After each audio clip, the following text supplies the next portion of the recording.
ভাই সুসম্পর্ক ওর সাথে কখনোই আমার ছিল না। সুসম্পর্ক এই কারণে ছিল না ওর সাথে আমার, হ্যাঁ, কারাগারে থাকার সুবাদে পাশাপাশি থাকলে শত্রুর সাথেও একটা ভালো সম্পর্ক হয়, কিন্তু বাইরে থাকা অবস্থায় ওর সাথে কখনো সুসম্পর্ক ছিল না। কারণ ও আর জোসেফ একই গ্রুপের লোক ছিল এবং ওদের দ্বারা কিন্তু কোর্টে আমার বন্ধু তৎকালীন ছাত্র দলের সভাপতি 2004 সালে আবু মুর্শেদ হত্যা হয়। ঠিক আছে, যে কারণে ওদের সাথে সুসম্পর্ক থাকার সুযোগ নাই। যেহেতু জীবনটাকে স্বাভাবিক পর্যায়ে রাখবো, সেই ক্ষেত্রে দ্বন্দ্ব পরিহার করার জন্য সবার সাথে একটা স্বাভাবিক সম্পর্ক, এটাকে সুসম্পর্ক বলে না, স্বাভাবিক সম্পর্ক রাখারই একটা চেষ্টা হয়েছিল আর এই। আর ইমনের সাথে যেই বিষয়টা, ওরা আসলে ওর যে ও একটু আমার কাছে কেন জানি মনে হয় মানসিক রোগী আর কি, সাইকো টাইপের মনে হয়। ও সন্দেহ প্রবণ, একসময় প্রচুর নেশা করতো, তো প্রচুর নেশা করতো এক সময়। আপনার ফেন্সিডিল এবং ইয়াবায় আসক্ত ছিল এক সময় প্রচুর। ঠিক আছে, এখনো করে কিনা জানি না। এবং আপনারা জেনে থাকবেন হয়তো, যেহেতু সাংবাদিকতা করেন আপনারা, এই নেশা করলে সন্দেহ প্রবণতাটা খুব কাজ করে ওর ভিতরে। হয়তো বা কোনো সন্দেহ ঢুকেছে ওর ভিতরে, যে সন্দেহের কারণে ও মামুনকে মেরেছে, যে সন্দেহের কারণে ও টিটনকে মেরেছে, যে সন্দেহের কারণে আমার সাথে হয়তোবা ও মনে করে যে আমি ওর এনিমি। বেসিক্যালি ওর লাইন একটা, আমার লাইন একটা। আমি রাজনীতির সাথে জড়িত ছিলাম, আমি রাজনীতি করেছি, ওর সাথে আমার হিসাবটা মিলে না আর।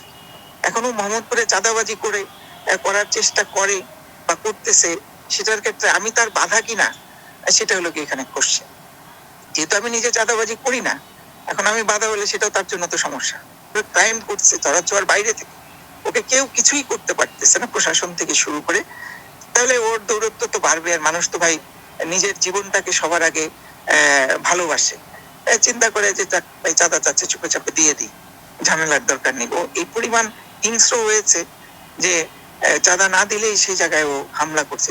বেশ কিছু ভিডিও এটা নিয়ে বের হয়েছে, ওর ছেলে পেলে গিয়ে হামলা করছে, চাঁদা দেওয়ার জন্য গুলি করছে, এরকম ভিডিও বের হয়েছে। আর ওই ধানমন্ডি, এই এলিফেন্ট রোড বলেন, নিউ মার্কেট বলেন, এদিকে নিউ মার্কেট তো ব্যবসায়িক এলাকা, ধানমন্ডি আবাসিক এলাকা, লায়ের বাজার বলেন, এদিকে কোনো বিল্ডিং ওর ছেলে পেলেকে চাঁদা দেওয়া ছাড়া বা ওকে চাঁদা দেওয়া ছাড়া বা ওকে ফ্ল্যাটের হিস্সা দেওয়া ছাড়া বড় কোনো কোম্পানি এখানে ডেভেলপ করতে পেরেছে, এই জিনিস নাই এখানে, এই ঘটনাই নাই এখানে।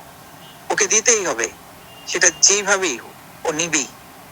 তাহলে প্রশাসন তাহলে কি করে এখানে? তাহলে প্রশাসন দেখেও না দেখার ভান করে।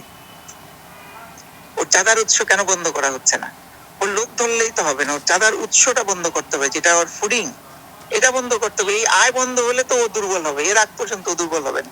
ও বিদেশে থেকে থেকে ক্রাইম করবে। ও দেশের বাইরে গিয়েছে কেন? ক্রাইম করার জন্য। আমি তো দেশের বাইরে যাই, আমি তো দেশেই, আমি স্বাভাবিক জীবন যাপন করবো, এই জন্য আমি দেশে আছি।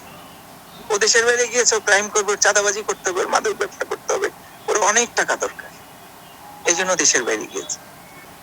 প্রশাসনের কাছে মেসেজ দিব যে কারাগার থেকে যারা বের হয়েছে ও ব্যতীত তাদেরকে যদি ওনারা একটু গাইড করে, বিশেষ করে, তাহলে তারা স্বাভাবিক জীবনে ফিরে আসবে, এটা আমি বিশ্বাস করি। কারণ সবাই স্বাভাবিক জীবনে কারাগারে থাকা অবস্থায় যারা বলেছে, সবাই মানে স্বাভাবিক জীবনেই ফেরার কথা বলেছে, যে কারণে সবাই চায় স্বাভাবিক জীবনে ফিরে আসতে। এবং এর মধ্যে অনেকেই কিন্তু দেশে আছে, এবং দেশে তারা আছে এই কারণে তারা স্বাভাবিক জীবনে ফিরতে চায়।